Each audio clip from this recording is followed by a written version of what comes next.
Pag-uusapan natin ngayon ang balita dito kay Jamie Malonzo. Ayon sa isang article sa spin.ph, galing daw sa isang reliable source, hindi talaga target ni Jamie Malonzo na makabalik ng PBA o kung saan man liga. At ang nakakagulat pa dito, babalik yata siya ng B-League. Kasi 'di ba, pagkatapos niyang ma-release at lahat-lahat, babalik yata siya ng B-League. Although wala pang konkretong kontrata na magsasabi na talagang sure na babalik siya ng B-League. Pero yun yata yung priority niya sa ngayon.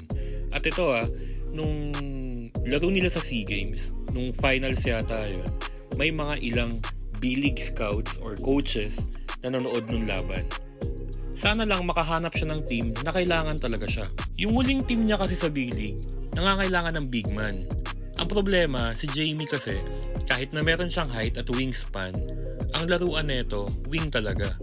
So, yun nga, ang laruan niya tres Kahit nung nasa Hinebra pa siya, pag nagsabay sila ni Christian Stan Hardinger tapos si Japet, tapos siya, ang laro talaga niya, tres.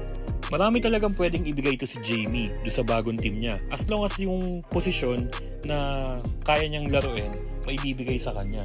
Kasi ito, may depensa, may shooting, marunong magdala ng bola.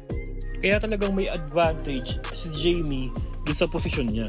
At pag nilagay mo naman siya sa 4, may possibility kasi na maging liability lang siya dun.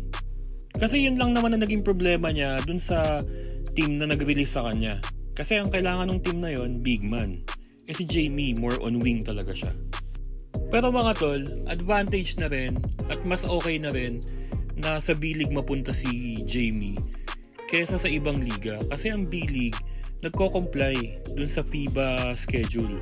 Kumbaga, nakikipag-cooperate sila sa FIBA. Kaya pag may FIBA qualifiers, or World Cup, or Asia Cup, nagkakaroon muna sila ng break sa season nila para makapag-giveaway dun sa FIBA tournament. Sa ngayon, supportahan na lang muna natin dun si Jamie Malonzo. Well, darating ang panahon, babalik pa rin naman ng PBA yan. Makikita pa rin natin yan sa PBA. Yun lang mga tol.